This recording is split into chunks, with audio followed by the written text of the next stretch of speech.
आज का जो हमारा तिरंगा है वो तिरंगा बनने से पहले बल्कि इंडिया का फ्लैग कई बार बना और उसमें चेंजेज होते होते होते होते फाइनली जाकर हमें एट द एंड आज जो हमारा तिरंगा है वो हमें मिला था। लेकिन उसको समझते हैं थोड़ा। For the first time India का जो नेशनल फ्लैग 1906 में बनाया गया था, जिसको कलकत्ता फ्लैग बोला गया था। और ये भी 3 कलर ही थे, लेकिन इसमें कलर थोड़ा डिफरेंट थे आज के फ्लैग के कलर के मुकाबले। उस वक्त ग्रीन, येलो एंड रेड, और इस पे 8 लोटस फ्लावर थे। ये 8 जो लोटस फ्लावर है ये इंडिया के 8 प्रोविंसेस को डिनोट करते थे। और उसके साथ साथ यहाँ पर क्या, मून एंड सन भी था। ये जो क्रिसेंट मून और ये जो सन है ये इंडिया के रिलीजियस यूनिटी को दिखाता है। फिर उसके बाद 1907 में एक और फ्लैग बन के रेडी हुआ जिसको बोला गया है स्टेटगेट फ्लैग। इसका नाम स्टेटगेट इसलिए है क्योंकि ये फ्लैग को सबसे पहली बार बनने के बाद फहराया गया था, सबसे पहली बार इंडिया में नहीं बल्कि किसी और के धरती पे। वो था जर्मनी का एक शहर था स्टेटगेट, वहाँ पे फहराया गया था। और फहराया किसने था, मैडम भिकाजी कामा ने फहराया था 1907 में।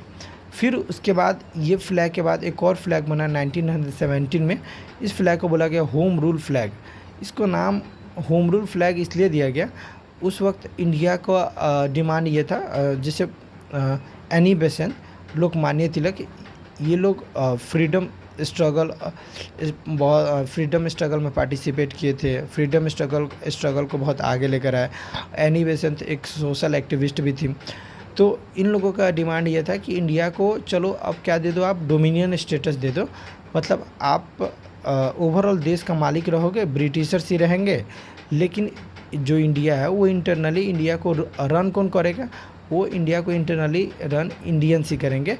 उसी चीज़ को हम लोग बोलते हैं डोमिनियन स्टेटस। मतलब इंडिया का जो भी एडमिनिस्ट्रेशन है, पुलिस एडमिनिस्ट्रेशन, जो कुछ भी है इंटरनली वो सारा इंडियंस देखेंगे, पर ओवरऑल हेड ऑफ द जो स्टेट है वो इंग्लैंड ही रहेगा। फिर उसके बाद 1921 में पिंगली वेंकैया जिन्हें इस फ्लैग को डिज़ाइन किया।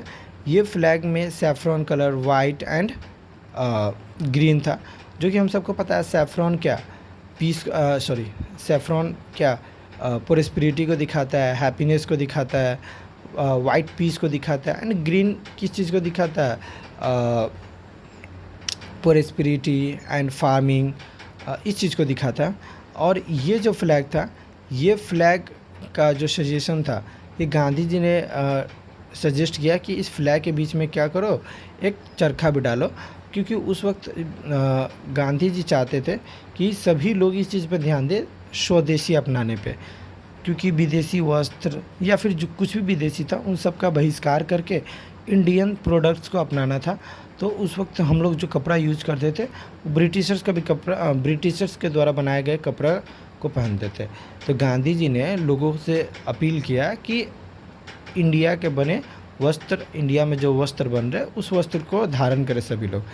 तो इंडिया में तो वस्त्र खादी ही बनता था, तो खादी चरखा से बनता था। तो गांधी जी ने बोला कि चरखा इसमें बीच में डालो ताकि लोगों के कहीं ना कहीं जहन में ये बात रहे। फिर इसके बाद जाकर यही फ्लैग को 1947 में 22 जुलाई 1947 को इसमें थोड़ा बहुत चेंजेस करके इसको अडॉप्ट किया गया। इसमें चेंजेस क्या हुआ कि चरखा को हटाकर अशोक चक्र लाया गया। ये जो अशोक चक्र है ये द ग्रेट किंग अशोका के जो सारनाथ लायन कैपिटल है वहाँ से उठाया गया था। यह अशोक चक्र धर्म को राइचियसनेस को रिप्रेजेंट करता है।